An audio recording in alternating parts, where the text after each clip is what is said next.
Audio Jungle. Pessoal, tudo bem? Sejam bem-vindos a mais um Rochas da Saúde. Aqui a gente fala sobre os temas mais variados de saúde e bem-estar. Eu sou Pedro Dilguerian, o apresentador, e comigo hoje nós vamos falar sobre Jiu-Jitsu. Trouxe comigo o grande mestre, professor Marco Barbosa, aqui, uma lenda do Jiu-Jitsu, para a gente conversar um pouco mais sobre a história dele e sobre o livro dele, que conta a biografia dele não só no esporte Jiu-Jitsu, mas também antes no Judô, e sobre o que ele vem fazendo nos últimos tempos. Então, mestre Barbosa, seja muito bem-vindo ao meu programa. Pedrinho, muito obrigado pelo convite, muito obrigado pela presença, né? Você ter me convidado para esse bate-papo, né? Que é um bate-papo, né, É uma Pedrinho? Muito conversa, o que a gente estava fazendo antes aqui, só que conversando. gravado. Muito A honra obrigado. toda minha. A honra é minha. Então, começando com o livro, né? O senhor veio do interior de São Paulo, né? E começou inicialmente no judô. Como que isso se deu? Como que se deu esse início?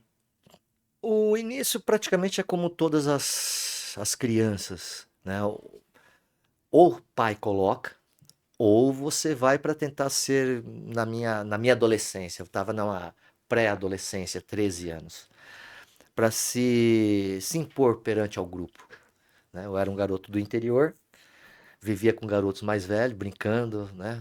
Brincando na rua. Hoje a minha cidade tem 30 mil habitantes, imagina na década de 80, Sim. 70, 80, né? Então eu brincava muito na rua, e tomava cascudo, tomava o bullying natural. Aquele bullying natural. Raiz. Aquele Raiz. bullying raiz. E, puxa vida, eu não queria, pai, eu queria me impor mais ao grupo. Aí comecei a fazer judô. E com o passar dos anos, passar do tempo, comecei a mudar, né? Comecei a gostar, me apaixonar pelo esporte através do meu professor. O professor é importante nessa situação, né? Comecei a me apaixonar e o meu ciclo de amizade foi mudando. Não que eu não gostasse dos meus amigos que me faziam bullying, né? Eu adorava eles.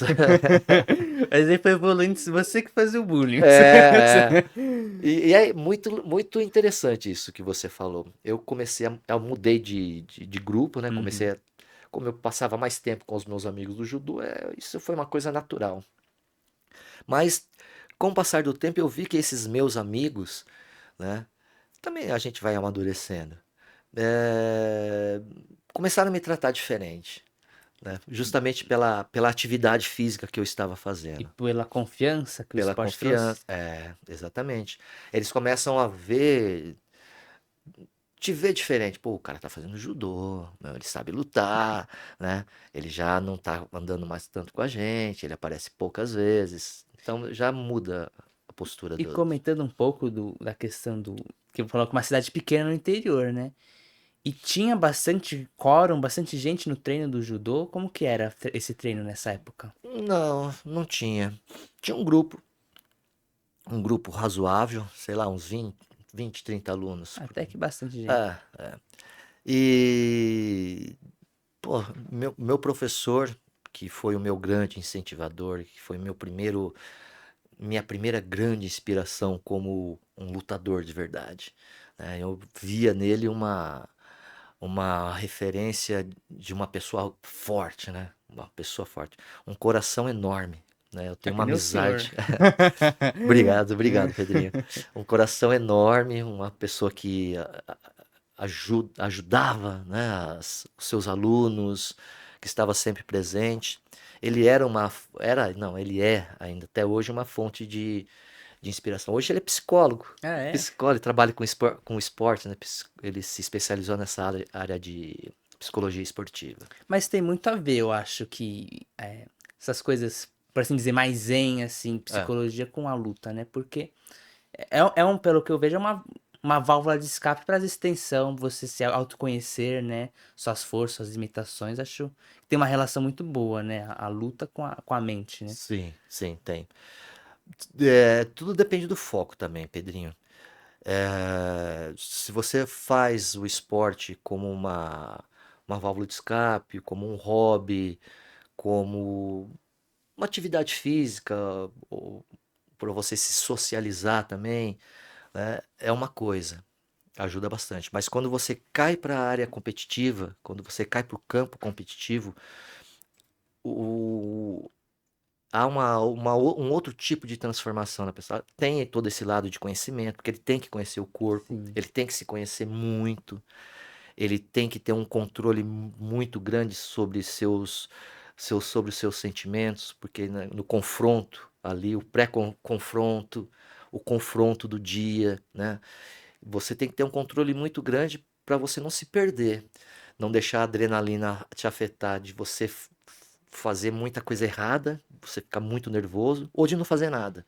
Imagino que deva ser muito pesado, né, assim, fisicamente e ainda mais quando você é um atleta profissional, né, contratado por alguém para competir, essa pressão de eu tenho que performar, eu tenho que competir bem, eu tenho que ganhar. É. E isso é uma coisa natural. Eu vejo muito hoje, muito, muito. Pela internet, né? Eu sinto isso com os meus alunos. A internet ajuda muito, mas também atrapalha demais, né? A internet é muito imediatista, né? O negócio é liga, está lá.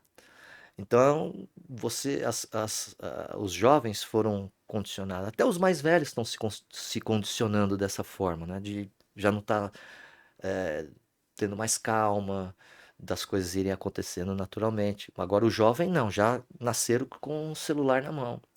Então, eles são muito mais imediatistas. E por você ser muito imediatista, o sofrimento é maior, a angústia é maior. E para você controlar tudo isso é mais difícil. De muita informação prejudica, né? E você, porque você não tem a ideia, pô, será que essa informação é boa? Será que essa informação é ruim? Porque você não testa, aí você vai testar uma informação, entra nesse caminho, dá um tempo, você fala, pô, não funciona. E como todos nós sabemos, muitas vezes não. Todas as vezes, para você pegar um caminho e trilhar, leva tempo. Você vai plantar, vai cultivar, até ela dar fruto, depende de cada pessoa, né? Depende de cada pessoa. Tem pessoas que amadurecem mais rápido, fisicamente, mentalmente, né? Cognitivamente. Sim. Tem pessoas que demoram mais. Eu fui uma dessas pessoas. Eu demorei mais tempo para aflorar. Uhum. A sorte que eu tive bons professores que me mantinham na linha. Mantiveram no bom caminho, né? É. E como não tinha internet, eu acreditava totalmente na palavra do meu professor. Se ele falasse, ó, bate a cabeça na parede que você vai ficar bom, eu fazia isso daí. Porque ele era o meu caminho, ele estava na minha frente, ele é o Exemplo, né? meu exemplo. E tem que ser um bom exemplo, né? Tem que ser um bom Que você exemplo. tá, entre aspas, doutrinando uma próxima geração, né? Ele tem Sim, que. sim. O problema não é doutrinar, é fazer eles ter bons valores, né? Disciplina, persistência. É onde a internet atrapalha. Porque hoje o atleta, ele tem mais dúvidas do que certeza. Não que nós não tenhamos sempre no caminho. Não que nós não tenhamos. Isso é uma coisa natural, né? Putz, será, será, será? Mas eu tô firme. É o que eu tinha. Eu tinha as dúvidas, mas eu também tinha a certeza de que eu ia ser alguma coisa, porque o meu professor me falava: olha, você pode não ser o grande atleta que você imagina que você possa ser, mas com certeza você vai ser muito bom. Com certeza você vai ser uma referência muito boa se você trilhar esse caminho e não desistir. E o que que foi essa virada de chave de você, esse jovem, esse adolescente que praticava o judô pra fugir dos cascudos, falar, pô, eu quero ser um atleta profissional de judô? O que que foi essa virada de chave e o que que você seguiu nesse caminho? Foi o exemplo do meu professor. Meu professor era, bom, como eu falei para você, a minha cidade tem 530, 550 quilômetros daqui. Numa cidade, num lugar pequenininho, né? O cara era campeão brasileiro, né? O meu professor era campeão brasileiro, campeão paulista. Disse assim, nossa, campeão paulista, campeão brasileiro de judô. Eu quero ser igual a ele. Uhum. E ele transmitia de uma forma, o judô de uma forma muito fácil, muito simples, né? Não uma forma dura, doída, né? Não que o esporte de alto rendimento não seja doído, ele é sofrido, né? Mas ele tratava isso de uma maneira natural, Ó, é doído, é sofrido, mas faz parte do seu aprimoramento. Se você se mantiver firme e forte no caminho, você com certeza vai ser um bom atleta, né? Com certeza, eu não garanto que você vai ser campeão, porque isso daí ninguém pode garantir. Uhum. Ninguém dá pra garantir. Muitas vezes você tá com um tesouro na mão, um garoto, que você fala, nossa, esse cara vai brilhar. Mas chega na hora, ele não brilha. Ele tem todas as características de ser um atleta de primeiro pelotão, de ser o cara, mas chega na hora ele não brilha, né? Porque falta alguma coisa. E aí entram vários fatores, né? Fatores da sua infância, né? A insegurança, de como ele foi criado, de que forma ele foi criado, né? E, bom, tem todas essas Mil e nuances, né? uma. É, Mas é. Mas aí, por exemplo, se você tinha um plano B, não, por exemplo, não, não pô, não tinha, deu certo, eu sou esse tesouro, mas não foi. não tinha. É, desistir nunca foi uma opção. Que é uma característica das pessoas, dos mais velhos. Hoje você nem escutava plano B. Que se não der certo, o que você vai fazer? E no judô tem uma. Naturalmente você cria esse plano B, porque o judô é um esporte de, de educação. Né? Hoje ele está mudando. Né? Ele veio como um esporte de educação e hoje está se tornando muito competitivo. A parte educativa, da parte da educação, está deixando muito aquém. Diferente do jiu-jitsu, que veio com uma força tremenda com o esporte competitivo e hoje, né, Tá expandindo essa parte de educação, educacional. educacional. Tá mais caindo mais para educacional do que competitivo, que eu acho que é o melhor. Acho não. Eu acredito nisso. E no passado, você não tinha plano B, você não tinha opções, você não tinha internet. Ó, pô, dá para fazer isso, isso, isso. Não. Qual é o plano? É esse. Então cai para dentro e não volta para trás. Vai para cima. Treinar duro, né? É, esse é o plano. Qual é o plano? A é esse, plano B é esse, plano C é esse também. E depois o senhor saiu da sua cidade, né? Foi treinar em Bastos, se não tô enganado. Sim. E como que foi isso, morar fora da sua cidade, Natal, pela primeira vez? O meu professor, ele tinha se formado, começado o judô em Bastos, com o outro sensei, o sensei Makakeba, que é um japonês que veio pós-guerra para o Brasil. Então ele veio com essa mentalidade de da coisa dura, sofrida, porque eles saíram de lá sem puto no bolso e com Sim, fome, né? sim. Por isso que eles comem de tudo. O meu até saiu da terra, vamos comer, né? Tá andando, tá voando, vamos comer, né? Porque é a fome, é a necessidade. Ele veio do Japão pós-guerra, ele veio garoto. Então ele veio com o espírito do japonês antigo, que tem que ser duro, que tem que treinar, que você tem que, se o cara faz um, você tem que fazer dois. Se o cara faz dois, você tem que fazer quatro. Você sempre tem que superar o seu adversário. Se ele tá fazendo isso, tá bom, eu vou fazer isso mais isso, porque eu vou superá-lo. E de uma certa forma ele não está errado. Hoje existem ferramentas, mecanismos para você não sofrer tanto dessa forma, né? Era o empirismo antigamente. Mas ele tinha um empirismo eh, que hoje se faz muito, de uma forma mais ordenada, mas se faz muito, né? Que é os treinamentos funcionais, os crossfit da vida. Eu já fazia isso na década de 80, né? É o revolucionou, né? É, já fazia isso. Tudo isso que se faz hoje, nós já fazíamos lá por causa do meu professor. E o meu primeiro professor, C.C. Omar de Guararapes, ele foi formado lá e se mudou para Guararapes. E nós fazíamos visitas a Bastos. E quando eu terminei o colégio, o colegial, estava na cidade, meus pais não tinham recurso, né, tanto recurso. Aí eu terminando o colegial, meu pai chegou e falou: Ó, Marco, eu tenho mais dois irmãos, né? Meu irmão do meio e minha irmã mais nova. E olha, não vai dar para segurar a sua onda, né? Porque você vai começar a precisar viajar, você precisa competir. Eu não vou ter esse recurso, né? Porque tem mais duas bocas aqui em Sim. casa. Você tem que fazer uma escolha. Isso foi muito bom, né? Você tem que fazer uma escolha.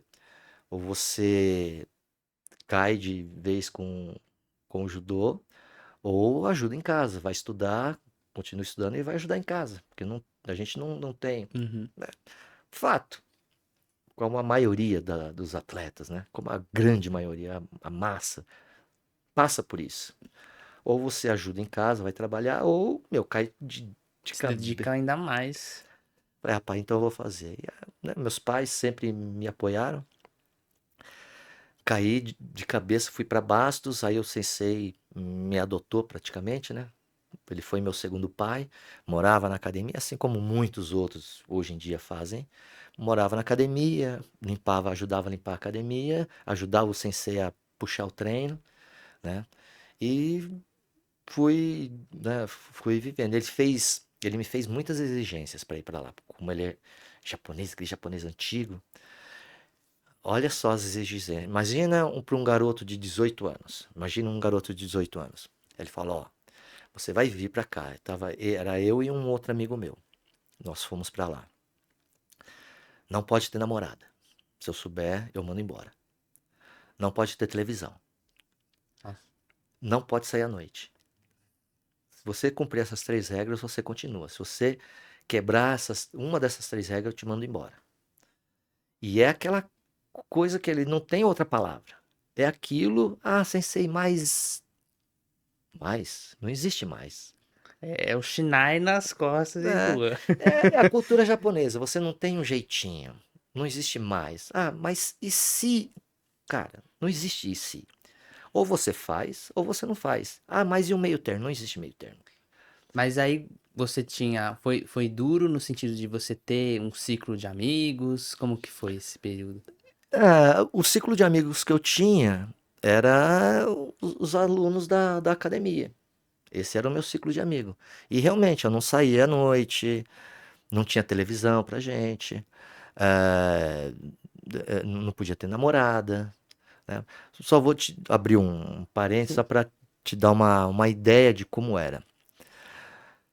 O sensei, na época, o sensei Makakeba, ele era uma das figuras mais importantes da cidade. Se Guararapes era pequeno, Bastos era menor ainda.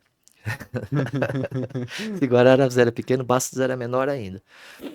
Então, era uma colônia japonesa. Hoje está bem misturado, mas na época era bem característico, bem japonês. Tanto que eu era o único que não tinha o olho puxado na academia. Uma vez eu fui buscar, eu revezava com meu amigo. Eu fui buscar as marmitas pra gente comer. Eu ia num restaurante Marmitas de vocês dois ou de dos. nós dois, Uhum. que nós morávamos lá. Nós não cozinhávamos. Nós pegávamos marmita num restaurante em que o filho da dona do restaurante treinava judô. Então eles me conheciam também. Na realidade, todo mundo me conhecia, eu e meu amigo, porque a cidade era pequena. Quem que veio de fora e mora lá na academia? Os dois. Os dois gaidin. Ou tem o gaidin, que era eu, gaidin é estrangeiro, né? Aham.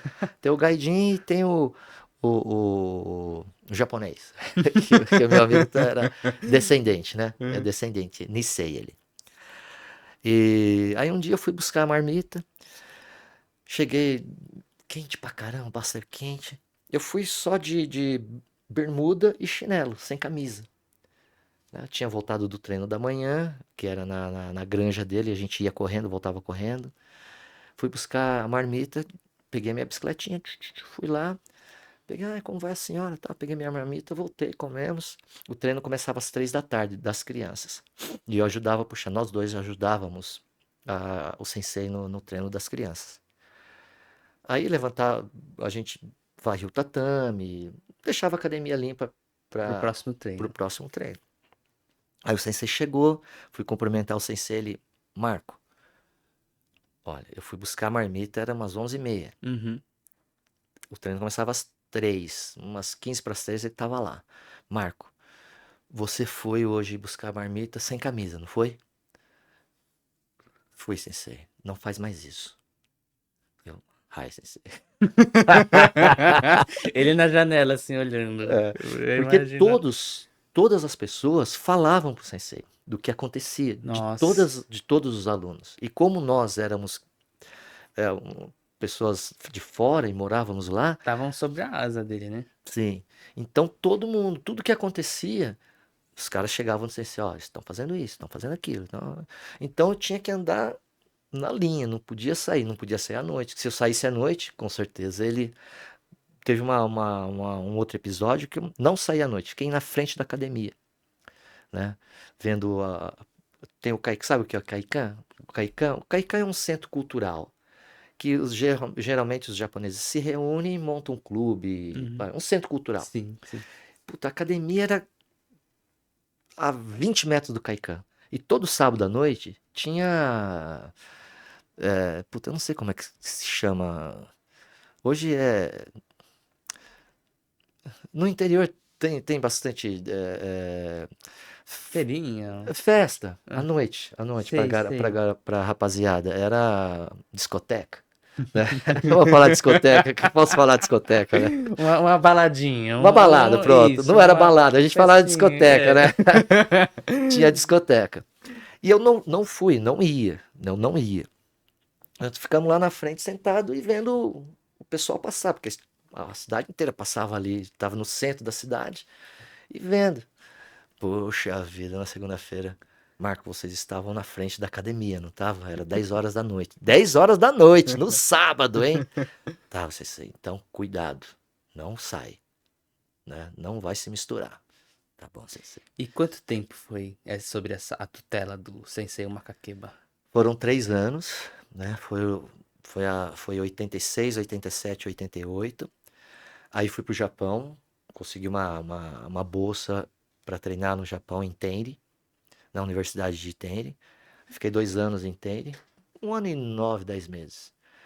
E mais 1 ano em Bastos. Então, foi 86, 87, 88, 89, 90 fiquei no Japão, 91 Bastos novamente. Aí eu vim para São Paulo. Mas voltando um pouco no Japão, que o senhor foi treinar numa das grandes locais de judô, né? Sim. Estava se especializando no judô e competindo.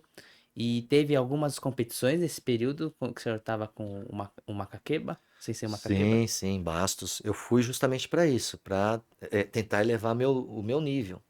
Fui para lá com um garoto de 17 para 18 anos. E eu não tinha. Hoje eu entendo muito bem, né? Sei muito bem. O Sensei Makakeba, ele não tem meias palavras, né? Ele não fica procurando palavras, Eufemismo, assim, é, para não te magoar, Uhum. né? E eu acho a melhor forma. Hoje, puta, hoje você tem que procurar palavras para não machucar a pessoa. Aí você fala direto, o cara fica ressentido. Até os caras mais velhos hoje, você fala diretamente. Não é, querendo jogar a pessoa para baixo, mas fala o que tem que ser falado, Sim, sim. né? Aí a pessoa, mas sabe o que é? Tá?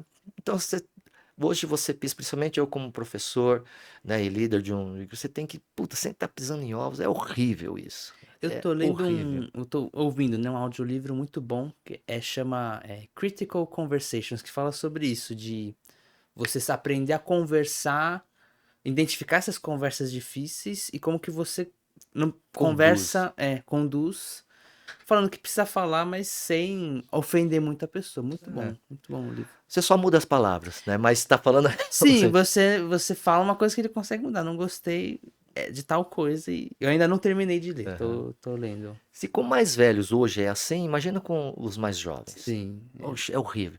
Só que com o Sensei não tinha dessa. E com ele sabia identificar, claro, né? Ele, Marco, presta atenção. Você não é um cara potente. Eu não sou um cara potente. Eu não tenho potência. E judô você precisa ter potência. É igual o wrestling. Se você não for potente, você viu como que é. Potência em termos de força física. É, Ou de resistência, de aguentar. tudo. Você tem que ser potente. Você tem que força e velocidade, né? Aham. Você tem que ser potente. O cara que é lento no judô, no wrestling, ele tá atrás. Ele tá para trás. Tá atrás. As chances dele ser um grande campeão, um campeão olímpico, um campeão mundial, não vou dizer que não seja, tá? Mas, Tem que trabalhar mais pra é, conseguir. e como todos nós sabemos hoje em dia, potência é uma coisa que você nasce. Você não nasce veloz. Quer dizer, perdão. O cara que nasce veloz né, com essa potência, ele é isso, já veio dentro dele. E eu não nasci potente, né? A minha característica mais, aí eu tive que trabalhar graças ao Sensei Makakeba. Ó, você não é potente, você não tem condições. E ele falava Na cara dura. na cara do, você não tem condições de ser campeão porque você não é potente. Nossa. É, você não tem potência. E mas dá para você ser um bom atleta. Você tem que procurar um outro caminho para você ser um bom atleta. Se você for um grande atleta, é porque Deus gosta de você. Campeão, né? Eu queria ser campeão olímpico, Sim. né? Esse é o sonho. Principalmente no judô. O judô tem isso daí muito, né? Por isso que eu falei para você, o judô saiu de educação para competitivo, muito competitivo. É porque é que nem a gente teve aqui até um tempo atrás da yoga, né? E é uma filosofia de vida que tem a luta em si, né? Do Aham. judô, que era uma coisa mais educacional, né? Pelo início dele. Sim, E a luta fazia parte desse princípio educacional. exatamente, exatamente. E aí o senhor tava com o Sensei Makakeba, competiu um pouco e foi para o Japão. Ficou 2 anos lá no Japão. Como Competi um que pouco, não, eu foi? competi bastante. E Oh, os dois primeiros anos eu não ganhei nada. No último ano que eu fiquei lá em 88, eu treinava muito. Então a minha capacidade física foi, eu não era potente, mas eu era muito resistente. Eu não parava. Foi a dica que ele me deu. Para você superar os caras potentes, você tem que segurar, ter uma boa pegada e não parar. Se você parar, o cara te joga. Não pode parar na frente. Tem que. Então eu ganhava muita luta na não parar, né? Não uhum. de ficar parado na frente do cara, não ser um alvo fixo. Bum, bum, bum. Aí no último ano que eu fiquei lá, eu fui campeão paulista, fui campeão Ah, brasileiro, né?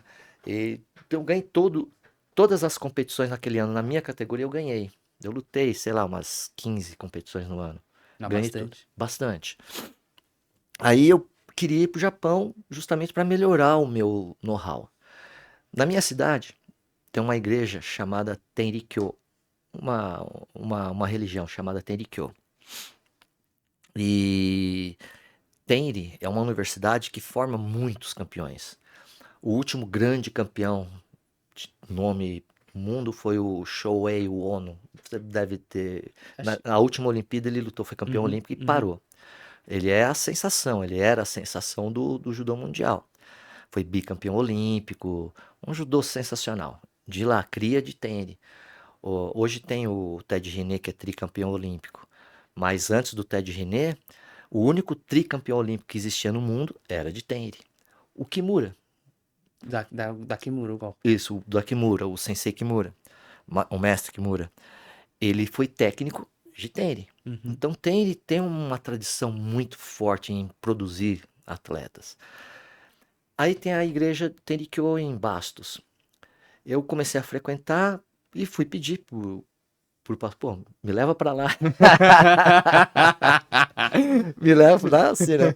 Me leva pra lá. Como ele era muito amigo do sensei, do meu sensei, ele, vamos ver, né? Você tem que vir aqui todo final de semana para aprender a religião, saber o que é a religião, frequentar a religião. Você precisa saber o que é, Sim, né? E se nós acharmos, vou conversar muito com o sensei, né? Se nós acharmos prudente te levar, até porque eu não tinha dinheiro, sim. né? Eles iam ter que arcar. Eles vão ter que me bancar lá. Se nós acharmos pertinente, nós vamos dar essa chance para você e para o seu amigo. Aí passei um ano inteiro, todo final de semana, quando eu não estava competindo, ia lá na igreja, no meio da semana ia na igreja. Aí até que chegou, ó, você vai. Meu amigo tinha se machucado, ele ficou fora, só ficou eu.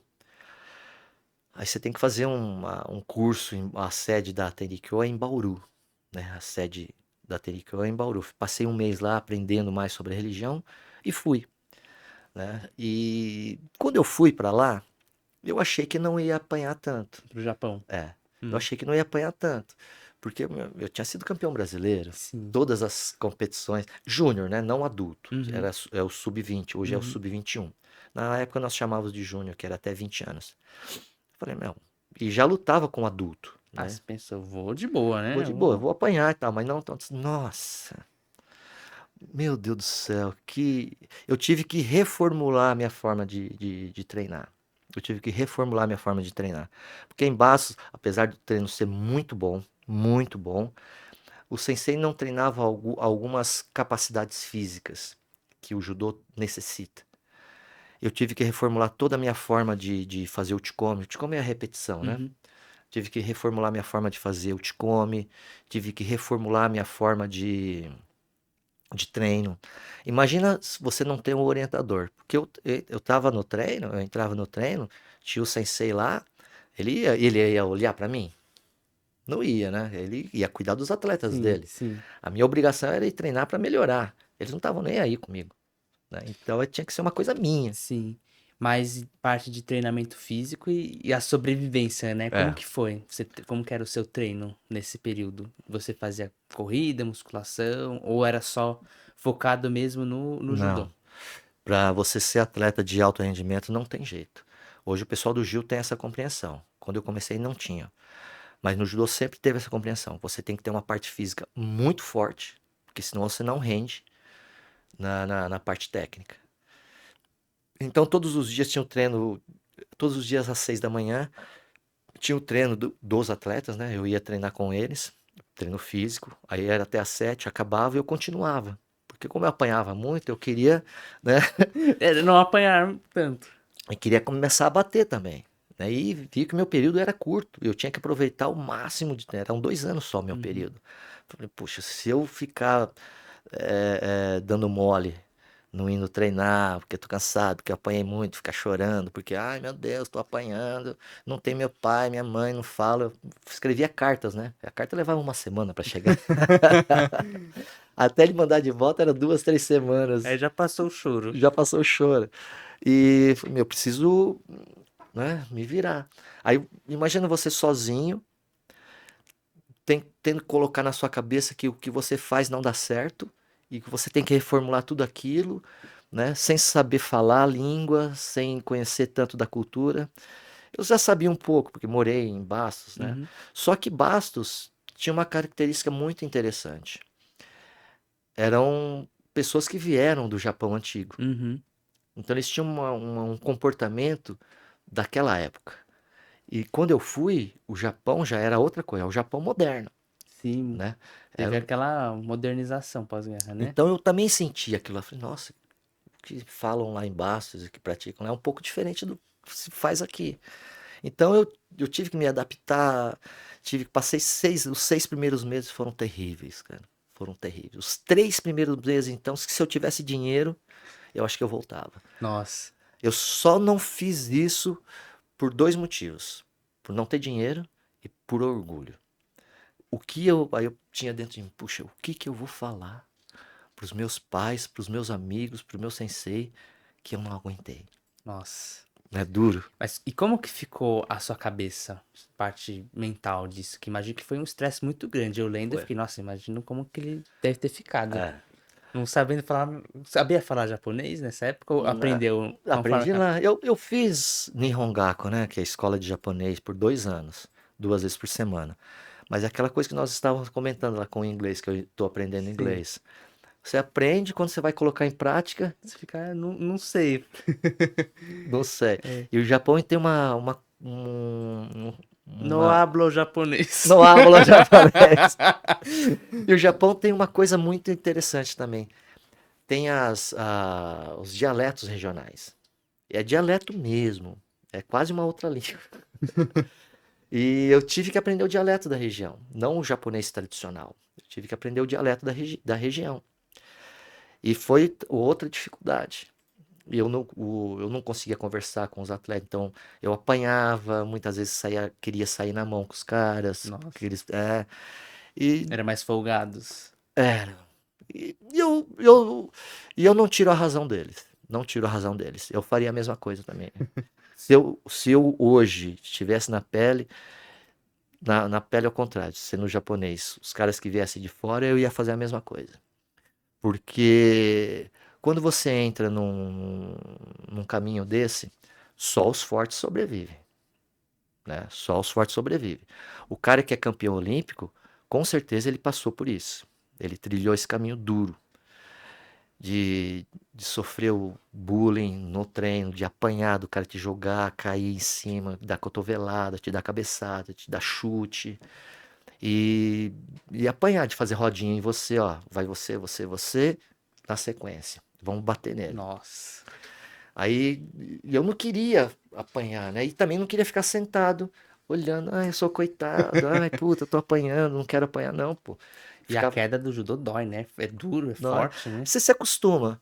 O problema é a maldade. Uhum. Quando o cara cai na maldade, né? Cai em cima de você com o cotovelo, Ah, com o joelho, ou cai pra machucar, ou te joga fora do tatame, te joga na parede, te nossa. joga fora. Anormal isso. Isso é normal. Até hoje isso é normal. Quando você vai visitar. Não tô falando uma academia que não tem esse lado competitivo. É Aí é o outra anti-bad coisa. boy aqui do Brasil, né? Que É, a é. visita, que quer bater lá, E, é bate no e visitante. isso é até hoje. Você vai, beleza. Você quer entrar no grupo, então você tem que passar por esse período. É uma coisa não velada, né? É interna ali, Uhum. né? Por mais que o professor entenda disso, o técnico entenda disso, é inevitável. Porque você está entrando, imagina você entrando na casa de alguém. Você é um estranho entrando na casa deles. Ah, mas o que que esse cara está fazendo aqui? Vamos ver se ele é bom mesmo. Isso é normal, né? Você está entrando num outro ambiente. Aí você não sabe falar. E é um Zé Ruela que só apanha. Ah, os caras querem montar, né? Os caras querem montar. Isso me pegava muito. Puta, eu tenho que bater nele. Eu tenho que bater nele. Eu tenho que devolver. Não posso só apanhar. Isso me pegava muito. Foi um combustível pra você, Foi um então. combustível. E muitas vezes, como eu coloquei no livro, muitas vezes chegava à noite, pegava o travesseiro e chorava no travesseiro, né? Chorava com o travesseiro. Aí o travesseiro falando em japonês, pra você nem entender. Nem o travesseiro, Veio o entendi. travesseiro, me ajudava. Veio o travesseiro e me ajudava. E isso foi, esses 3 primeiros meses foi terríveis. Eu chorava quase todos os dias com o travesseiro. Aí fui me adaptando. 6 meses já comecei a não cair mais tanto. Com 1 ano eu já comecei a falar, né? Já comecei a conhecer o pessoal. Já comecei a descontar. Dos que chegaram, agora é a minha vez. Agora é minha vez. Já comecei a descontar nos caras que me batiam. Aham. Comecei pelos mais fracos, né? Comecei a bater neles também, e tal. Mas eu queria pegar os caras Top, do né? O top, topo. né? E no final do meu período lá, eu já tinha amizade de todos. Já tinha amizade de todos, porque eles viram essa minha persistência. E japonês é muito isso. Eles fazem isso. Normal, né? Você não pode levar pelo lado pessoal, porque não é pessoal. É tradicional, é da cultura. Todos nós temos. Tem cultura que isso é mais forte e tem cultura que é mais tranquilo, como Sim, nós brasileiros, sim. né? Que é ruim, né? Eu acho isso Essa muito ruim. complacência de não É, deixar. de ser mais complacente. Não. Você vai ser complacente com quem quer fazer um negócio para aprender gostoso e tal. Mas quando você entra no mundo da competitivo, em que eu vou ser melhor. Imagine você. Eu vou montar um esquema. Sim. Você é da minha categoria, ele é da minha categoria, desculpa, Davi. O Davi, aí tem mais dois, três da mesma categoria. Você chegando lá como um intruso. O que que os caras vão fazer com você? Nossa, vamos te agredir pra eu me testar, né? Eles vão, eles vão. E você não pode abaixar a cabeça, porque se você abaixar a cabeça, perdeu. Perdeu. Volta para casa porque você não vai ter a confiança deles. Porque no fundo todos querem o mesmo trono, só pode haver um, Só né? pode haver Só um. pode haver um. Só pode haver um. E para você também conseguir essa confiança deles, você tem que provar que você merece. Que eu não acho errado. É o certo. Esse é o caminho certo, né? Você quer ser o cara? Meu, então passa pelo purgatório aí, meu. É que é um ambiente muito duro, né? Muito É, hostil nesse é. sentido de. É muito hostil. Mas como que esses ensinamentos que o senhor aprendeu no Japão te auxiliaram depois que você voltou pro Brasil? Como que. E depois na sua trajetória que entrou pro Clube Pinheiros, como que foi isso? Aí eu voltei, Japão, aí, só para terminar essa linha de raciocínio. Com um ano eu já estava batendo também nas pessoas, já não só apanhava, eu batia Sim. também, né? E não apanhava mais tanto. Aí quando chegava os caras de fora, porque em tênis vai muitas seleções do mundo, né? As seleções vão lá treinar. A seleção japonesa ia lá treinar, seleções do mundo inteiro iam lá treinar. Aí quando você já tá amigo, já tá brother ali dos Sim. caras e já fala a língua, os caras chegavam, vamos bater. Aí tinha, sempre tem um ou outro que é Se mais forte. corrompeu, hein? Me corrompi, me corrompi ao lado negro da É. força. Ah, mas é bom que você vê que evoluiu, né? Tanto em Sim, idioma quanto em conseguir na bater mesmo. pegada, né? É. Aí fala, ó, vai você primeiro, vai você depois, vai você depois. Aí os caras sentavam porque começa a apanhar muito os caras. Não, não, não, vem cá, você não veio treinar? Vamos treinar. Né? Aí voltei pro Brasil, voltei para Bastos. Nessa época, Bastos tinha um patrocínio muito forte, que era a Cooperativa Agrícola de Cotia. Então, consegui entrar na seleção. Fiz a seletiva, ganhei a seletiva, entrei na seleção brasileira. Lutei uns Jogos Pan-Americanos, um Campeonato Mundial. E, meu nível já era Muito, muito bom. muito bom. Meu nível já era outro. Passando 91, o patrocínio de Bastos acabou, né? Eles não estavam mais patrocinando. Aí eu recebi uma proposta do Esporte Clube Pinheiros. Vim pro Esporte Clube Pinheiros em 92. Lá eu fiz grandes amigos, que até hoje são grandes amigos meus. Fiquei 4 anos, só que eu não me adaptei ao treino. Em que sentido? Era muito leve? Era muito. Não, como eu falei pra você, eu não sou um cara potente. O Pinheiros não trabalhava isso, era um treino antes, né? Hoje é diferente. Hoje o Esporte Clube Pinheiros tem um treinamento diferente, mas, mas antes era muito empírico quando eu vim. Era um empirismo puro. Aquece e pau, porrada. E pro meu estilo, para as minhas capacidades físicas, hoje eu entendo perfeitamente isso. Hoje a seleção brasileira trabalha especificamente o atleta. Ó, você tá na base, beleza, porrada nos caras. Dane-se. Aqui já vai ser um peneirão. Que não aguenta, sai fora, só vai os melhores para cima. Aí quando você chega, tá aí na fase adulta, aí você tem que trabalhar específico, muito específico para aquele determinado biotipo de pessoa. Uhum. E na época não. Entrava lá. Aí, pau. É, e esse tipo de treino, para as minhas capacidades na época, era ruim. Era ruim. Então eu comecei a não ganhar mais, né? Não render mais o que eu rendia.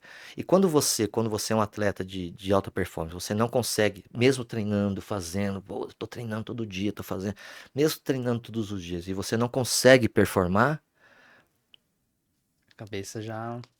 A é, vozinha da cabeça fica é, jogando negatividade pra. exatamente, você entra num espiral de derrota e é a mesma coisa, quando você entra num espiral de vitórias, a sua cabeça te ajuda, né? Mas quando você entra numa espiral de derrotas, a cabeça também te joga para baixo. Que também tem que aprender nessa oportunidade pra aprender a perder, né? É, Você aprender a lidar com esse sentimento também, tem que né? aprender. E o treino não foi bom para mim. Eu insisti 4 anos. Aí depois desses 4 anos, foi aí que eu conheci o jiu-jitsu, porque eu tava ficando muito triste. Não tava conseguindo performar do jeito que eu gostaria de performar, que eu me performava antes. Falei, mas eu preciso achar um outro caminho. Foi aí que eu conheci o jiu-jitsu. Mas antes disso, o senhor entrou, chegou a entrar até na seleção brasileira de judô, né? Sim, fui seleção, lutei uns Jogos Pan-Americanos, né, pela Uhum. seleção brasileira, lutei Campeonato Mundial. É exatamente isso. Porque depois eu não entrei, eu ficava ali, segundo, terceiro, mas não entrava mais como o primeiro. Até porque, também, abrindo um parênteses, a minha geração foi uma geração muito forte, da minha categoria, foi uma geração muito forte. Em 91 eu ganhei a seletiva para os Jogos Pan-Americanos. Em 92, o Rogério Sampaio, Uhum. que hoje é um dos diretores do COB, ganhou a seletiva, foi para os Jogos Olímpicos e foi campeão olímpico. Então Sim, era um sim. adversário muito forte. Aí no outro ciclo olímpico, o Atlanta, eu tentando ainda no Pinheiros, apareceu o Henrique. Nós já tínhamos lutado, já tinha ganho, perdido. Uhum. Era ali. Esse pau a pau. E perdi a seletiva. E o Henrique foi para a Olimpíada e foi terceiro. Uhum. Então eu vim de uma geração muito forte também, né? Teve esse lado, mas eu queria ser mais do que eles, Sim. né? Ah, o cara foi campeão olímpico. Beleza, mas eu também quero ser. Eu também quero ser. E com que idade isso você tinha? Quantos anos? 24, 25, Ah, 26 anos. era bem novo, Era era bem bem novo. novo. Mas aí foi mais ou menos nessa época que começou o jiu-jitsu. E Comecei onde, com 27 anos onde de que você jiu-jitsu. começou a treinar jiu-jitsu? Em si? Comecei com 27, foi esse período que eu tava ficando muito triste. Tava até pensando em abandonar o judô, Uhum. né? Tava até pensando em abandonar o judô. Eu comecei a fazer Gil na Companhia Paulista. Eu tava fazendo um curso de massagem, Ah, é? né? Já tava fazendo um curso de massagem aqui em Moema, né? Na Alameda Icasa. Eu passava em frente de uma academia pequenininha. Foi onde o Godoy Macaco Uhum. começaram a dar aula. E tinha o pessoal treinando, sempre passava lá. E eu dava aula num projeto na USP chamado USP Xerox. E iam uns caras treinar que não eram do projeto, eram da faculdade e que iam treinar lá com a gente. E ele, pô, Barbosa, você faz um chão bom. Eu sempre fiz um bom chão, justamente pelas minhas qualidades físicas. Eu não era potente, mas eu tinha muita resistência, muita força, muita pegada e muito resistente. Que é o que o jiu-jitsu necessita, né? Uma luta de 10 minutos, você tem que ser muito Uhum. resistente. Sim.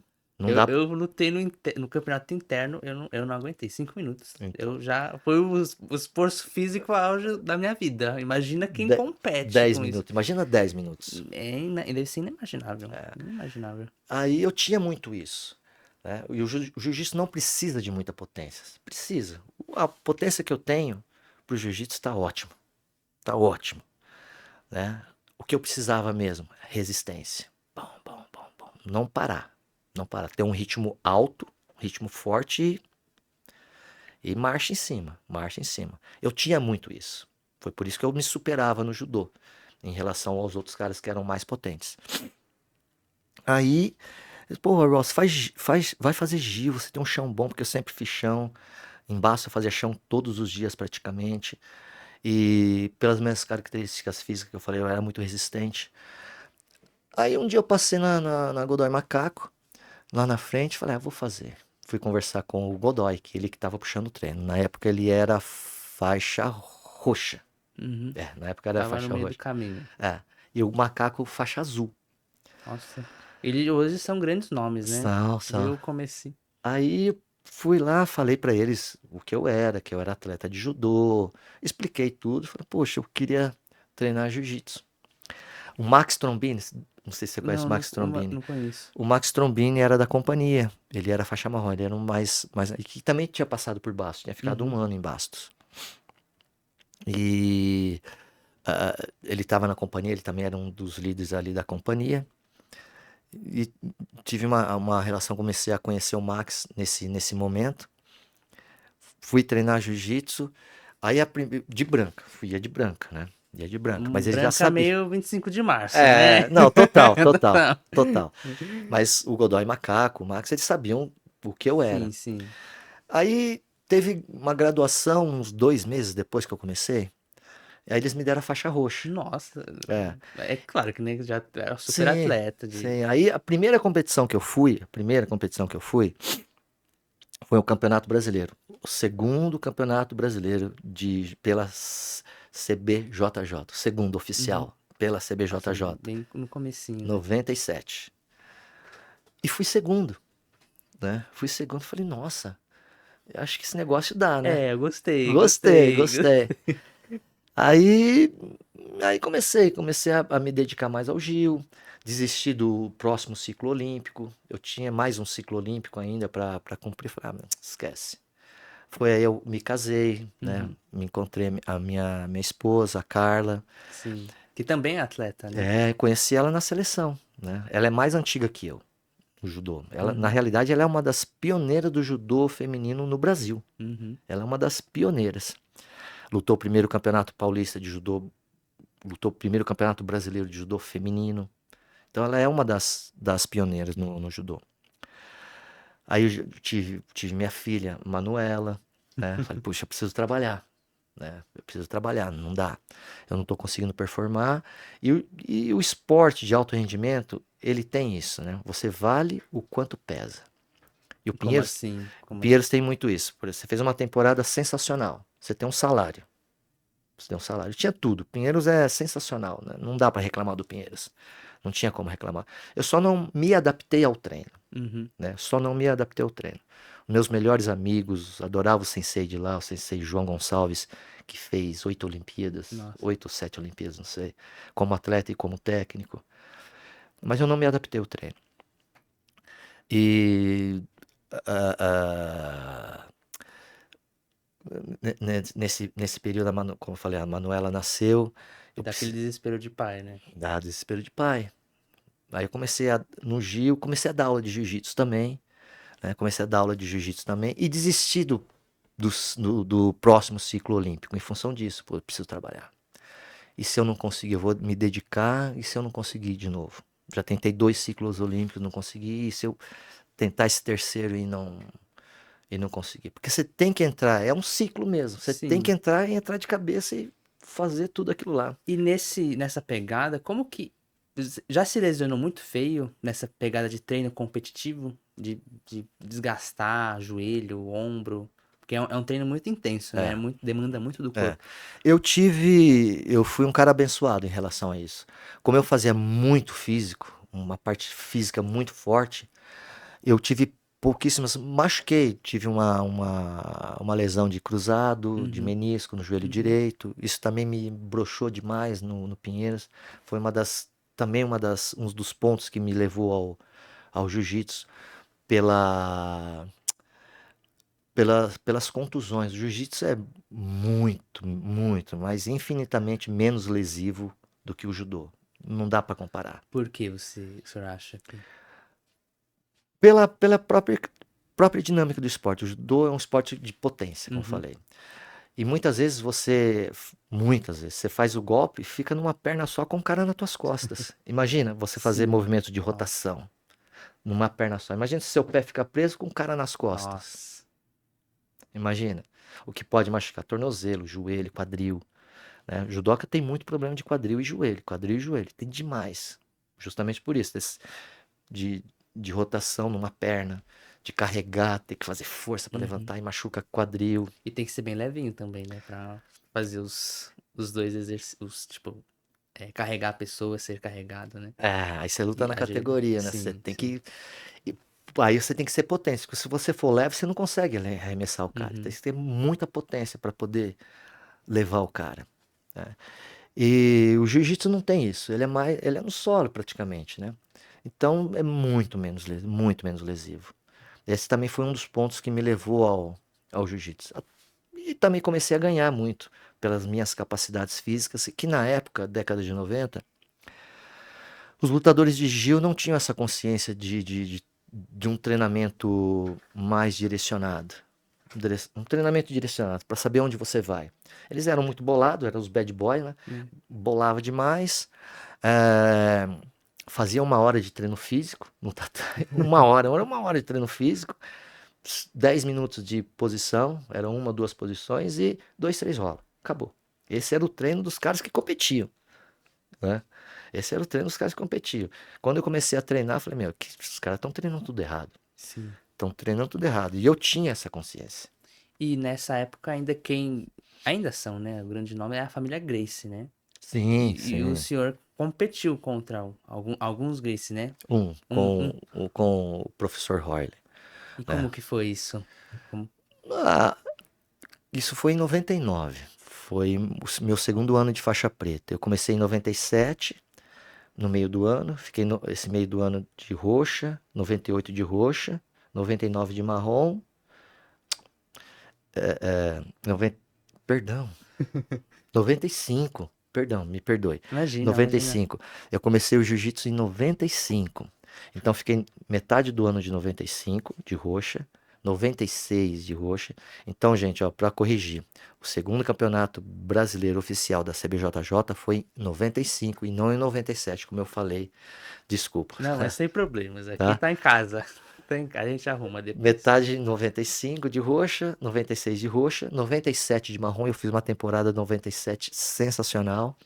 Eu ganhei, só perdi o campeonato mundial na final. Fiquei em segundo no mundial, mas fui campeão pan-americano, fui campeão brasileiro. Tudo que tinha para se ganhar no jiu-jitsu naquela época, que não tinha competições na época. Uhum.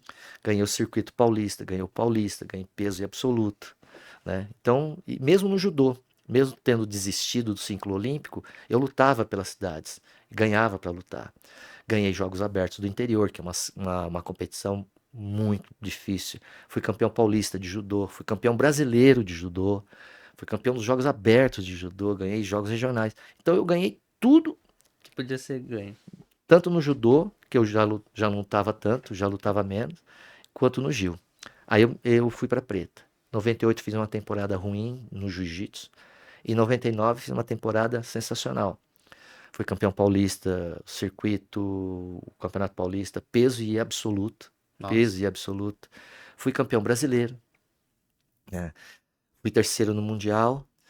E um mês depois do brasileiro, teve o primeiro campeonato internacional de Master. O primeiro, 99. Nessa época o senhor já era Master 1, que tem 30, Já, 31. já era Master. Eu já era Master, tinha 31 anos. E fiz a final com o Royler, que tinha sido campeão mundial na minha categoria, Uhum. né? Eu perdi a semi pro Leozinho e ele ganhou a final do Leozinho em 99. Aí no final do ano teve o brasileiro que ele não lutou, fui campeão brasileiro. Depois teve o internacional de Master. E fiz a final com o Royler, né? Professor Royler. E muitos me perguntam, pô, qual é a sensação? É, E tal. Pra mim, eu queria lutar com ele, porque ele era o cara. sim, porque eles treinam, tem todas as lendas, né? É, você Sobre lutar a. com um Gracie e ganhar, Sim, poxa, é é um feito uma. pra poucos, né? É um feito para, principalmente antigamente, né? Sim, Década de sim. 90. Então, aquilo lá, pra mim, ajudou muito na minha carreira. Ajudou demais na minha carreira. Mas a luta em si, eu já estava acostumado a decisões, né? Sim, porque são grandes atletas também, São né? grandes São grandes atletas. atletas. Tanto no judô, pô, fui seleção brasileira. Sim, Tive que sim. ganhar de grandes atletas. Fui campeão paulista e brasileiro de judô. E brasileiro de judô não é igual o brasileiro de jiu-jitsu que você vai lá e se inscreve. Não, você tem que ser campeão do seu estado, Nossa. né? Primeiro você tem que entrar no estadual, que você tem várias seletivas para entrar no Campeonato Paulista. Depois tem que ser campeão paulista. E depois o brasileiro. Então é Uhum. uma sequência. Não é como no jiu-jitsu, você vai lá, se inscreve e luta. Não. Você tem que ter toda a sequência. Bem Então, mais burocrático. então eu fui campeão paulista, brasileiro de judô, ganhei no jiu-jitsu. Então eu já estava acostumado com aquele clima de. Né? É final, é com fulano, é com ciclano, que, pô, que o cara é bom, tá, também, eu também sou, pô, tô treinando, tô na Sim, final, sim. você não pode me menosprezar, eu tô aí Uhum. também. Então pra mim foi mais uma luta pra mim, né? Foi mais uma. Na realidade, eu ganhei, foi uma luta difícil, mas as 3 lutas anteriores que eu fiz pra chegar na final foram difíceis pra caramba também, né? Teve uma luta ali que eu ganhei segurando. Ah, Ganhei, mas ganhou, né? Ganhou, é ganhei. Fiz difícil. o ponto e segurei, né? E para chegar na final. Então não é porque a luta com o Holly foi uma luta difícil, mas as 3 anteriores também foram. É que tem toda a mística, né? É, Tem as lendas. todas as outras 3 lutas também Sim, foram sim. muito difíceis. E me ajudou bastante essa vitória, né, sobre o professor Royler. E também acrescentando um pouco mais, depois o senhor abriu a sua própria academia e depois o senhor deu um tempo, por assim dizer, dos campeonatos. Como que foi esse período? Então, eu lutei mais uns 2 anos de. Eu nunca fui campeão mundial, né? Mas subi 4 vezes no pódio. Fui uma vez segundo, 3 vezes terceiro, Ah, né? mas é difícil, né? Difícil, difícil, difícil. Fui 3 vezes terceiro. Aí eu falei, eu já estava começando a academia. Eu, na época, eu dava aula em vários lugares. Mas aí, como eu vim do interior, Muitas pessoas do interior, eu acabei me tornando uma referência no interior. Falta de internet, Uhum. né? Eu vindo do interior, já tinha uma carreira no judô, então as pessoas me conheciam muito do judô, e como eu comecei no jiu-jitsu, o jiu-jitsu começou a entrar forte no interior, as pessoas começaram a me procurar, que eu era uma referência do interior. Começaram a me procurar e foi uma condição natural abrir a minha academia. Foi uma situação natural, não foi nada forçado, foi natural. As pessoas começaram a me procurar, procurar, procurar, procurar, procurar. Abri. A minha primeira academia, acho que abri em 2001, 2000, Por 2000, aí. 2001. Não fiquei 3 anos com ela, com um sócio. Foi na Borges de Lagoa. Uhum. Não deu certo, até porque eu ainda não tinha mentalidade vai, Administrador, né? eu tinha mentalidade de atleta, né? Então, e o meu sócio, ele era não é, né? Meu amigo até hoje, né? Mas ele queria ganhar dinheiro. Tá certo ele, eu precisava ganhar dinheiro também, mas eu ainda tinha mentalidade de atleta. Não fui preparado para ter uma academia, Uhum. administrar pessoas, porque eu não administrava ninguém. Eu Sim, dava aula na escola, eu chegava lá, dava aula e fui. fui, nem me preocupar. No final do mês pegava minha grana. Uhum. Ali não, ali você tem que ter um outro cuidado, você tá, Sim, né? sim. Você tem que cuidar das pessoas para, né, para o negócio poder girar. Eu não tinha essa mentalidade. Então o negócio não deu certo. Aí voltei a dar aula em vários lugares. Foi aí que aconteceu novamente um outro cara, o Helios, abri no começo da Paulista, na Paraíso, antes de eu ir para ali Lá para pra... Remanso. Sim, sim. Arrumei um outro sócio e ali eu comecei a, né, pôr os pés mais no chão. Aí eu falei, puta, eu preciso fazer essa academia vingar. Foi por isso que eu parei, né? Eu não tava conseguindo, porque aí era família, já tinha o Diego, né, o meu Sim. filho, família, treinar para competir, administrar uma academia. Falei, puta, eu não tenho cabeça para isso. Ele resolveu dar um tempo pra focar É, mesmo é. nos negócios. Fez super bem. E depois o senhor estruturou, já abriu espaço na Remanso, né? Na Vila Mariana. E acho que foi 2018, né? O senhor recebeu um convite da BJJ Stars, né? Para retornar às competições. 19. 2019. É. E como que foi? Como que foi essa notícia? Ah, o FEPA, né? O FEPA é um grande amigo que eu conheci quando eu comecei a fazer jiu-jitsu em 95, né? Nós pegamos a roxa juntos, pegamos a marrom juntos. Eu só peguei a preta um ano antes que ele, justamente pelo aquele bom resultado que eu falei pra você que eu tive na Sim, marrom. Ele ficou um ano a mais. Ele, o macaco, eu já passei pela excelente temporada que eu havia feito. Então, sempre, né, nós sempre tivemos uma relação muito boa. O FEPA é um grande amigo, um grande parceiro.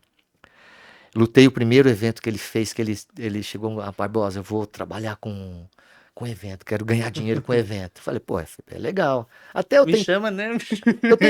eu tentei fazer, né, evento com ele, mas, Aham. putz, não dá, cara. Eu não sou desse. De cansativas. É cansativo. O cara tem que ser macho pra fazer isso. Eu admiro muito o Fê por causa disso.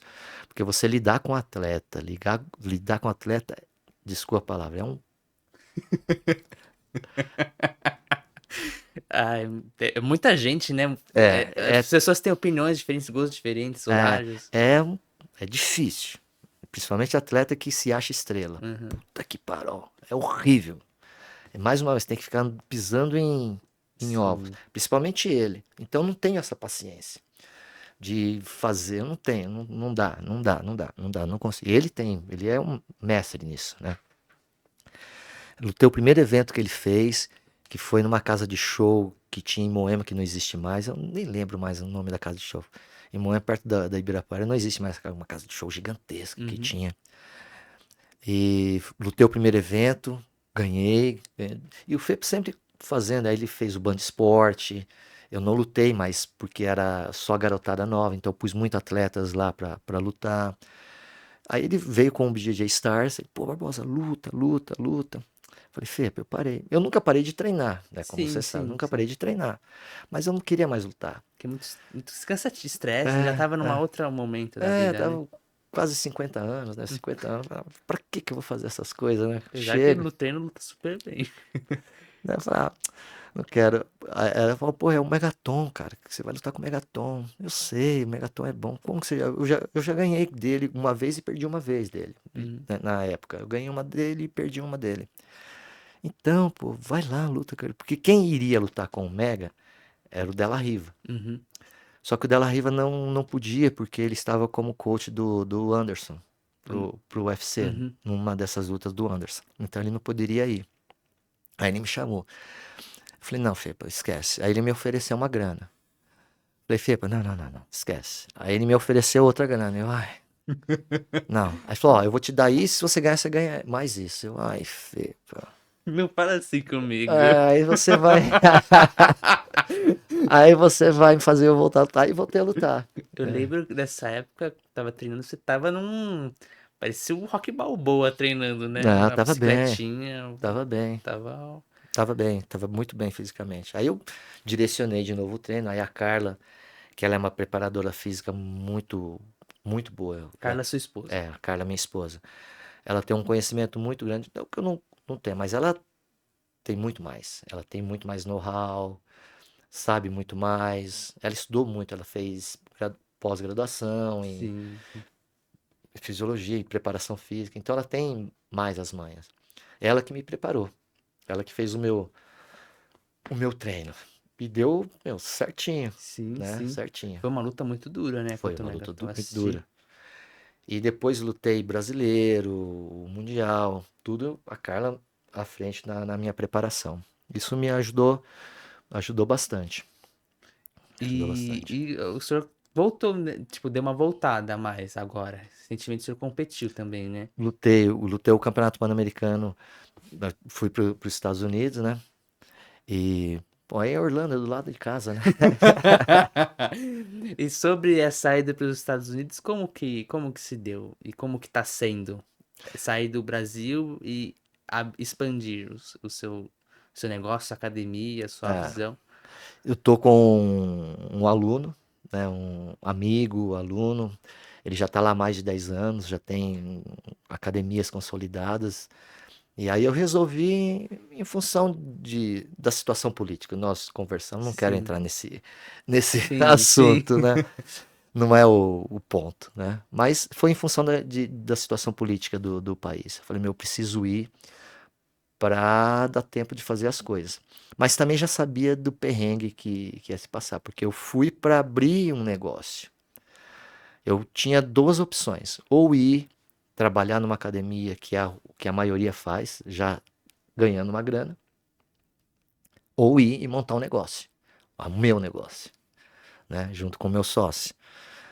Falei, meu, eu vou para dentro, mas eu sei que vai É ser, arriscado, né? vai ser duro, é uma caminhada dura. Aí muitas, pô, Barbosa, você tem, né? Você tem nome e, pô, não vai ser tão complicado. Não é assim. Não é assim como as pessoas que estão no jiu-jitsu me conhecem. Mas elas não vão vir treinar comigo. Cada um Sim, tem a sua academia, sim. né? De repente, um ou outro que esteja próximo, que foi o que aconteceu, veio. Ainda mais no. Que o nome é. Lá fora é Brasília, é um jiu-jitsu, né? Jiu-jitsu brasileiro. É, Então, em outro país, assim. eu tenho que ganhar o pessoal de lá, que não conhece o que é jiu-jitsu, Sim, né? Na minha região. Eu tenho que ganhar esse pessoal. E isso é um trabalho de formiguinha, né? Isso é um trabalho que leva tempo. Esse é o trabalho de formiguinha. E eu tô nesse trabalho ainda, né? Eu sabia disso, sim. né? Eu sabia disso. E agora o senhor está dando aula também para os seus alunos, no geral. E tem atletas e tem pessoas que nem eu que praticam para ter uma defesa pessoal, um esporte. Qual que seria o seu conselho, você como um professor, como um lutador, para esses grupos? Tanto para o atleta quanto para o praticante. Para os dois, um único conselho é não parar. Não parar. Para o atleta é não parar, constância, ser resiliente, ter paciência e treinar certo. Ouvir o professor, o seu técnico. Mais uma vez, vou voltar na história. A internet ajuda, mas atrapalha demais. Atrapalha demais, porque o cara fica, mas o fulano fez isso, pô, o ciclano fez aquilo, o professor tal fez isso, o professor tal fez aquilo. Cara, você tá no lugar, abraça o lugar. Abraça o teu grupo. e ouça o teu professor. Porque muitas vezes, assim como eu, que o meu professor chegou e falou para mim, você não tem condições de ser campeão, porque lhe falta isso. E hoje eu já também não tenho mais, muito mais, principalmente com atleta, né? Principalmente com atleta, não. Já chegaram vários para, Barbosa, eu quero ser assim. Aí eu falo, mano, você não treina o suficiente, você não tem capacidade física suficiente para ser o que você quer. Primeiro que você já não tem a capacidade física. Depois que você não treina o suficiente para adquirir essas capacidades físicas. É uma dedicação. A gente trouxe um médico do esporte anteriormente. Ele comentou justamente isso. Né? Você é pago pra fazer. Tipo, se você é pago pra descansar, fazer uma coisa que as pessoas fazem no lazer, você tem que fazer muito mais, entregar o seu máximo. Vai se lesionar, pode se lesionar, pode se machucar, vai apanhar. Tipo, tem que ter esse. Acho que é uma vida de glamour, mas é longe disso. Não, não é uma vida de glamour, não. O glamour é quando você vai lutar e todo mundo vê, tira É. foto e tal. Mas o dia a dia, se o cara realmente está imbuído de ser alguém, é difícil. Principalmente se ele não tem capacidades físicas, né? Lhe falta capacidades físicas, ele tem que adquirir, né? A resistência todo mundo consegue adquirir fácil, né? Fácil, desculpa, né? Mas consegue Não, adquirir. mas é possível, É né? É possível. possível. Não é Uma coisa impossível. que as pessoas não conseguem adquirir é a velocidade, a potência. O cara nasce potente, nasce veloz. Eu posso melhorar, que nem aconteceu. Eu pude Trabalhando melhorar, duro, trabalhando trabalhando duro. duro. Mas eu nunca, né? Eu nunca vou ser um cara potente como um cara que nasceu potente. Ele trabalha menos, ele vai ter mais resultado do que eu que vou ter que trabalhar muito para tentar chegar mais ou menos igual a ele. Ontem eu tava lendo, ouvindo também, tô nessa moda dos audiolivros. O livro do, não sei se você conhece, o David Goggins. Ele é um cara que ele foi Navy SEAL. Ah, tá. E no livro dele ele fala uma coisa mais ou menos assim, que, olha, eu fui gordo, eu apanhava do meu pai, mas eu fui descobrindo as fronteiras do meu potencial, não porque eu nasci. Eu nasci, era gordo, era obeso, não, era pobre. Ele foi descobrindo as fronteiras do potencial É. dele através do esforço, trabalho duro. E ele no final virou ultramaratonista, Navy SEAL. É. Não foi o Você campeão, não, sim, mas ele obrigado. como, como uma pessoa que se propôs a fazer, ele foi um campeão. Sim, sim, Foi não, ele é, né? Ele uma é um. guerra contra ele É, mesmo, assim, exatamente. de... Aí, mais uma vez, o cara tem que entrar na equipe, abraçar a equipe. Abraçar a equipe. Tem que abraçar e ouvir. Não ficar disperso na internet. Ah, o fulano fez, o ciclano fez. Ah, quero fazer igual, meu professor não faz. Cara, você sabe o que você precisa? E é uma pessoa que tem autoridade, né, pra falar. Você sabe o que você precisa? Cara, você é ruim. Eu já falei várias. Você é ruim. Você quer ser campeão? Como? Você é ruim. E não treina pra melhorar. É que tem que alinhar a expectativa, né? O cara não trabalha, o cara acho que é um lazer, um glamour. É, vai pra muitos, né? Hoje eu nem. Os caras aparecem lá, ó. Barbosa, o que que eu faço? Se você fizer o que eu tô pedindo, talvez você seja alguma coisa. Talvez. Mas se você fizer metade, esquece. Não vai ser. Se você fizer 2/3, esquece. Se você fizer o que eu tô pedindo, talvez você consiga alguma coisa, porque você é ruim. E o senhor tem alguma mensagem final que o senhor queria dar pros espectadores, né? Telespectadores, não sei se esse é o termo, ouvintes. Os ouvintes, os É, telespectadores. alguma frase, alguma mensagem para seus alunos? Olha, a mensagem que eu sempre peço para as pessoas é a constância. Tanto pro robista, porque o robista também tem essa imagem da internet, né, meu? Ah, é um glamour e tal. Não, o cara vai lá e sabe que é difícil. Hoje se divide demais até, eu acredito, os grupos. Ah, o faixa branca não pode rolar tanto tempo. Como que você aprende alguma coisa? Fazendo, cara, Pronto. dando a cara a tapa. É, uma coisa que eu abrindo um parênteses, posso? Pode, pode. Que é sobre defesa pessoal. Eu preciso falar porque é importante e perigoso. Demais perigoso. É a forma que se aplica a defesa pessoal hoje em dia, que muitos professores fazem, principalmente para mulheres e jovens meninos, garotos, que não têm capacidades físicas e que nunca tomou desculpa o termo, um tapa na cara, uma cotovelada, uma agressão física mais. Mas você diz o menino. Eu não entendi, não entendi. Por exemplo, você vai ensinar defesa pessoal, aí tem toda aquela coreografia, né? Ah, sim. Sem nunca a pessoa ter sido agredida. Porque você só aprende o que é agressão quando você sofre agressão. A agressão verbal é uma coisa, você pode xingar, xingar, xingar, mas a agressão física, você faz jiu-jitsu, você sabe como Uhum. é, né? Você só vai aprender sofrendo a agressão, Sim, a orelhinha já tá. A minha já não é? tá. Não tem como você saber o que é agressão se você não sofreu a agressão. Para você saber como revidar a agressão, né? Você precisa revidar aquela agressão, você precisa saber o que é agressão. É um esporte de contato, né? De Não contato, tem. de contato. Você não precisa fazer uma aula para um iniciante que ele vá se machucar. Mas, cara, ele precisa saber o que é essa agressão, né? Entre aspas, o que é essa briga com regras. Até pra ele entender a técnica, como ele vai fazer, É, executar. né? Puxa, eu não tenho força, não tenho resistência, minha mão é isso, né? Tá. Então, dá para se dividir o grupo, fazer uma aula mais tranquila, mais calma. Eu acredito, né? Posso até mudar no futuro, como a gente muda sempre. Sim. Mas esse é um método difícil. Comercialmente é ótimo. De fazer pra. Ganhar dinheiro. Em grupos, assim. É. Tipo, pra criança, Ah, pra. não, isso daí tem que ser mesmo. Mas iniciantes adultos, por exemplo. Cara, muitas academias fazem. Não é uma crítica. É um método, né? É um método. O cara fica 4, 5, 6 meses sem rolar, só fazendo posiçãozinha Ah, sim. básica. Aí vai rolar, rola maciozinho e tal. E muitas vezes tem métodos aí que o cara chega na preta, ele nunca rolou, Hum. né? Você tira, Nossa, tira a faixa preta sem nunca rolar, nossa. só fazendo posição. Bom, que jiu-jitsu é esse? Sim. Ah, é? O cara vai fazer, Não passa confiança. o cara vai fazer defesa pessoal, nunca tomou um tapa na cara. O cara vai fazer defesa pessoal, nunca tomou aquela queda que o cara cai em cima, você, perde o fôlego. Ele não sabe o que é agressão, né? E não tô nem falando pro cara ser o cara no negócio. Não, ele precisa saber o que é uma agressão. É que tem ciência, o cara tem que saber que ele tá numa luta, né? Não é um. Ele tá aprendendo um esporte de contato. Pode se machucar, mas evita ser o máximo possível. Claro, Tem que ter claro. consciência disso, mas que é um aprendizado que agrega muito em confiança, né?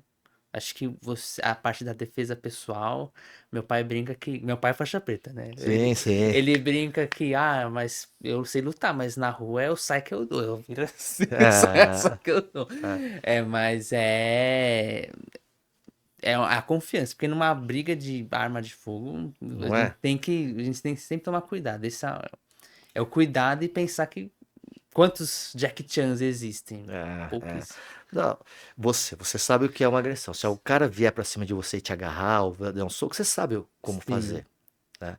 Agora imagina uma garota, 18 aninhos, 20 aninhos, bonita, toda meigazinha, vai fazer coreografia. Pega um cara na rua que dá uma pressão forte, porque o agressor, ele não vai medir força. Sim, é tudo a nada, né? O agressor não vai medir força. E para você revidar uma agressão, você tem que ser mais agressivo que a pessoa. Não dá para você ser agressivo abaixo daquela agressividade que você está recebendo. Tô certo ou tô errado? Sim, sim. Não é? Você vai agredir a pessoa, mas a sua capacidade de agressão é menor do que o. Ah, mas eu sei fazer isso. Não, não. Se você não tomar um tapa na cara, um soco no nariz, sei lá, alguma coisa Saber, assim. até pra você saber a sua força, né? É, você vai tomar um tapa na cara. O que que eu faço? Foi por água abaixo anos de defesa pessoal. Foi por água abaixo anos de treino. Porque você não sabe o que é agressão, né? Não tô falando que na academia tem que ser agressão, mas Sim, tem que, tá ciente que acidentes acontecem, é, né? tem que rolar, tem que fazer, o corpo tem que sentir. Essa é a constância. Tem que fazer. E nesse ritmo, O que pro senhor seria a rocha da saúde? A rocha da É, saúde. A rocha da saúde é priorizar o seu corpo, né? Não ingerir produtos que possam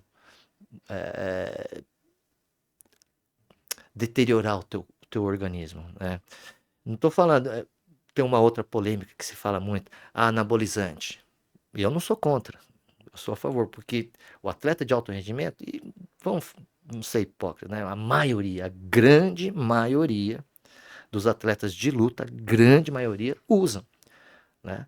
E os caras não usam para ficar grande, eles usam para recuperação, né? Para ter um desempenho um pouco melhor, né? Se o cara só tomar bola e não treina, treina meia só, não vai adiantar nada, sim, né?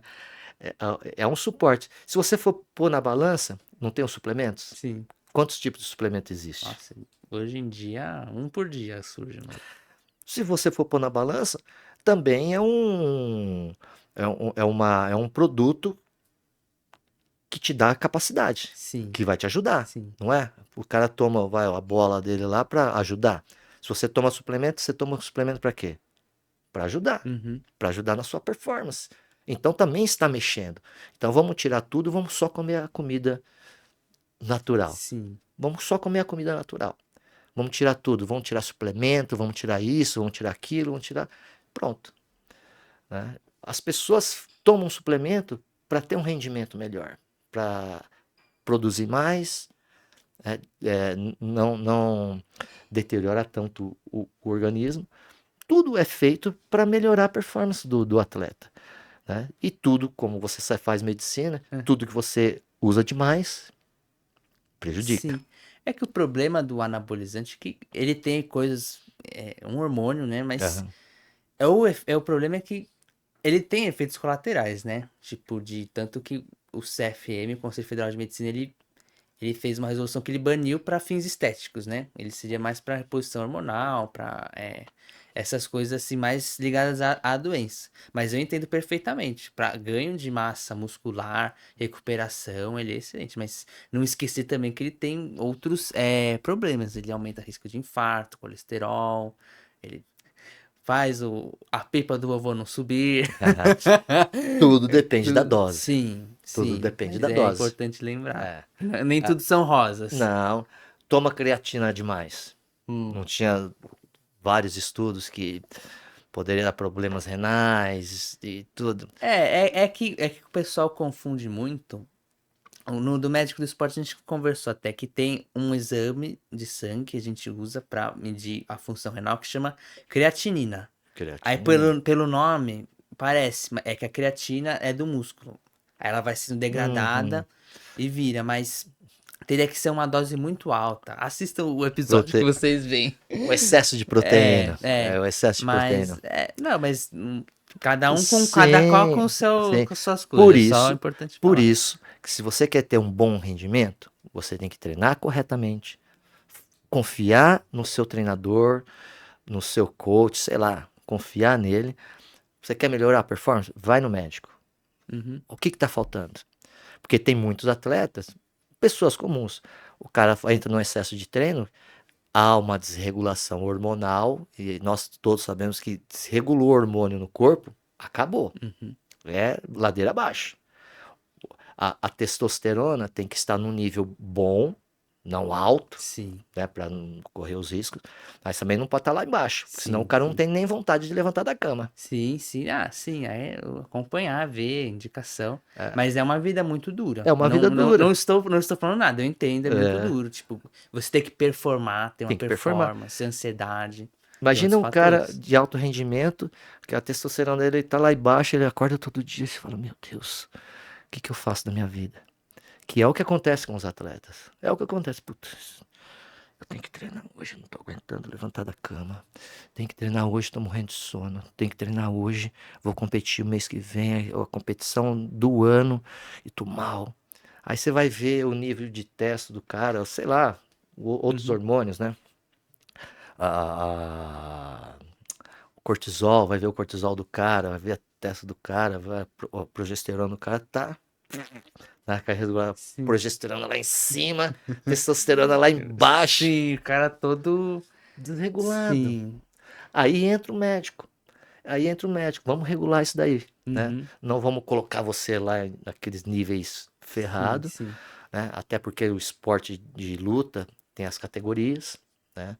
E você não vai tomar um negócio para subir de categoria. Sim, sim, é. Porque senão você vai lutar com. Que o cara baixa o peso também pra Todo entrar na mundo categoria. baixa.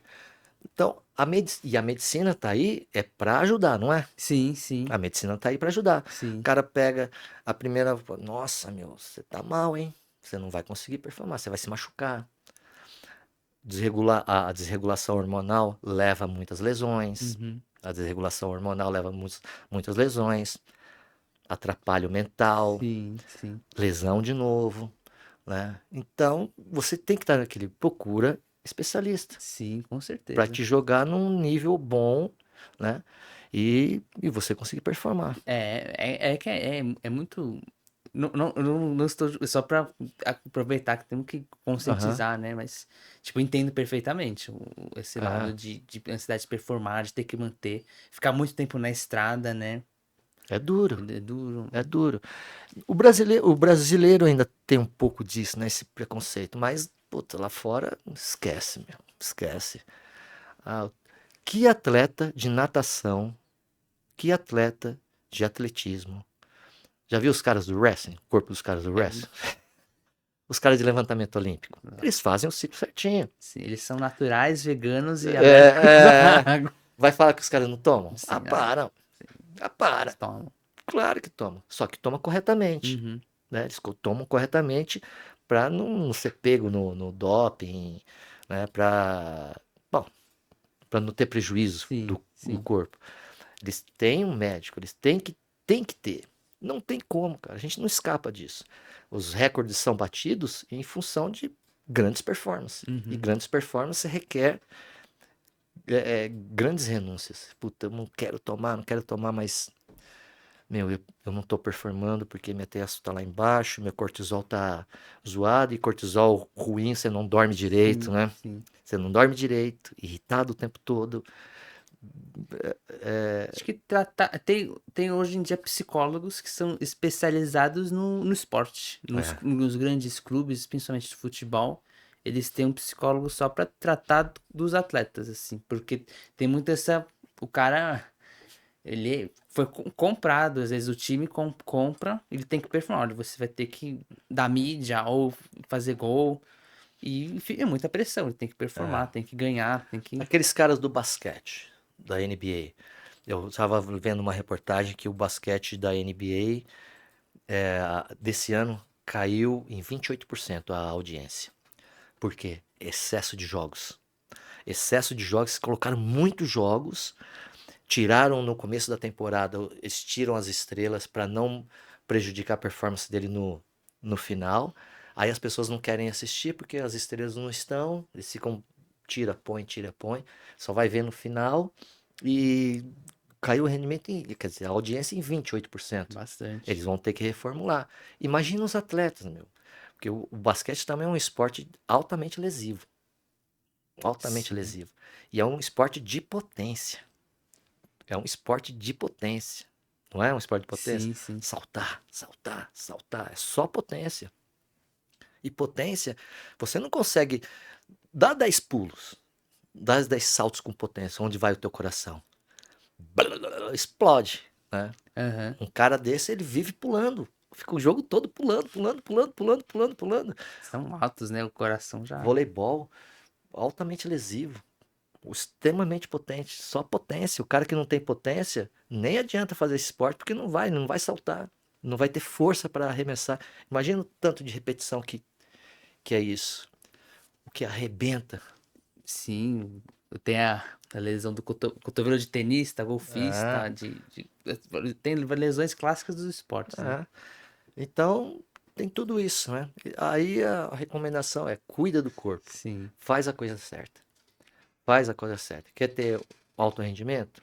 Faz a coisa certa. E seja constante. Tem que ser constante. Não dá para você performar, ou mesmo sendo um hobbyista atingir o que ele quer. Porque ninguém, né? Vamos falar aqui, ninguém quer ir na academia e só apanhar. Não é É verdade? verdade, é verdade. Por mais que o cara seja faixa branca, ele entra com essa ilusão. Vou bater alguém algum dia. Eu vou bater em alguém. Eu não vou ficar apanhando o resto da minha vida, né? Aí por isso que existem essas aulas. Pô, o cara só vai apanhar mesmo, né? Aí ele vai aprendendo, Vide vai... o senhor no Japão, foi É, progredindo. ninguém quer apanhar.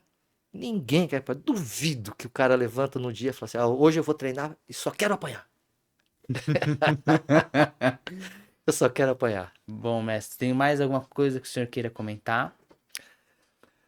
Não, cuida do corpo, faz a coisa certa, não faz a coisa errada, porque você vai colher os prejuízos. Perfeito. Então, gente, a gente vai encerrar o episódio de hoje. A gente fez um episódio um pouquinho mais longo. Eu espero, Desculpa aí. imagina, eu espero que vocês tenham gostado. Eu adorei a conversa. Eu vou pedir para vocês seguirem as nossas redes sociais, a do convidado, que vocês deixem o seu like. E eu aguardo vocês no próximo Rochas da Saúde. Até lá!